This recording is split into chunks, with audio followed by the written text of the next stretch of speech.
Okay, May 2026 in Louisville, Kentucky, and I'm taking a lot of my trees and plants that I've overwintered outdoors and try to set them up for a good summer season. So these are my Portulacaria afras, and this here is kind of my mother tree from 2020.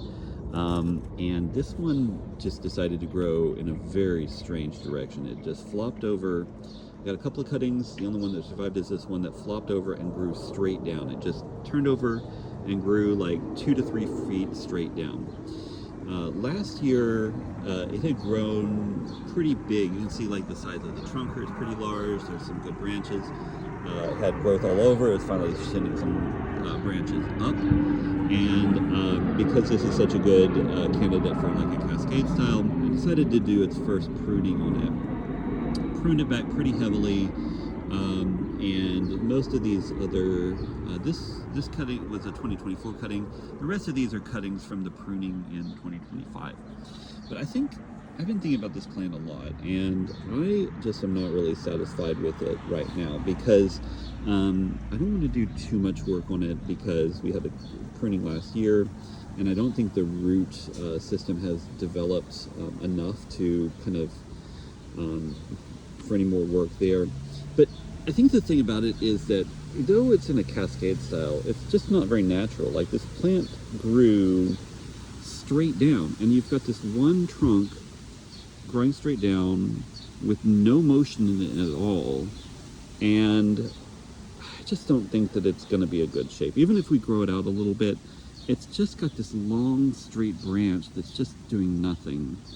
And I've been thinking that what I would do is wait and let some more branches develop and see, you know, if something grows out there or a better place to prune. I don't think there's a really great place to prune most of these in general, but this long straight branch going there, it's just, you know, if the aphorism is for bonsais to remove everything that is not bonsai, then that branch is not bonsai. And I'm going to do it. I'm going to go ahead and make this cut right now, and we'll have to live with the consequences of that. So I'm just going to go in here, big cut right there. Now, one thing that's great about this species is that it roots so easily. All we have to do to root this as a new tree is to let this dry off for a couple of days. That will heal the wound here. When these, after a couple days, these leaves will start to get a little dry looking, and that's when we need to start putting it in some soil. And that's essentially what has happened here, done with these guys. This one is 2 years old. It's in terrible shape. It must be a soil issue or something. It does not look very healthy at all, so it's just not going to get any treatment. Or just let it grow.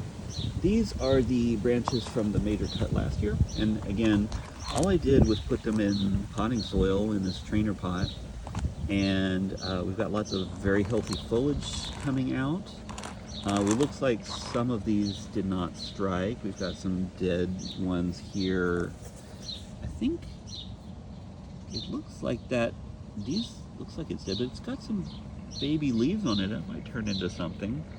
This one is mostly dead, but it's got little leaves. So it's very successful, this succulent tree at rooting. So it's very, I think this is a wonderful species for beginner bonsai.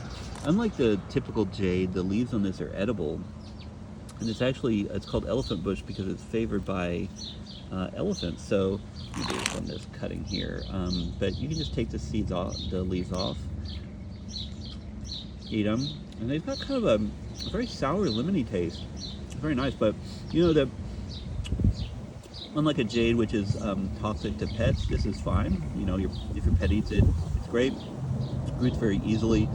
The common jade, Crassula ovata, is not a tree, it's a succulent. This is a succulent bush, so it does have woody stems and bark.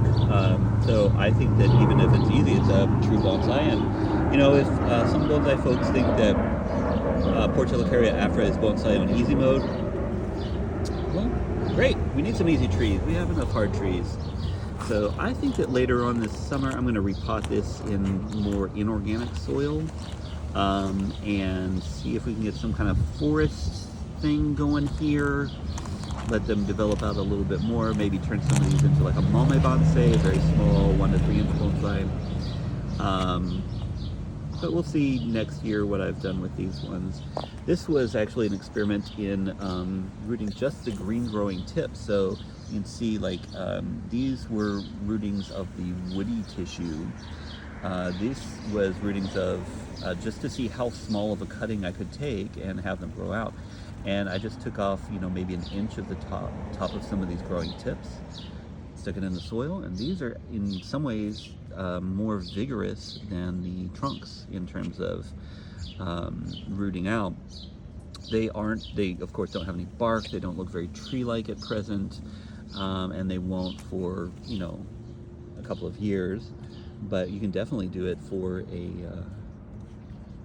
a quick, you know, have a lot of material to work with, and I'll get a lot of practice in pruning and branch selection and all the other kind of bonsai fundamentals.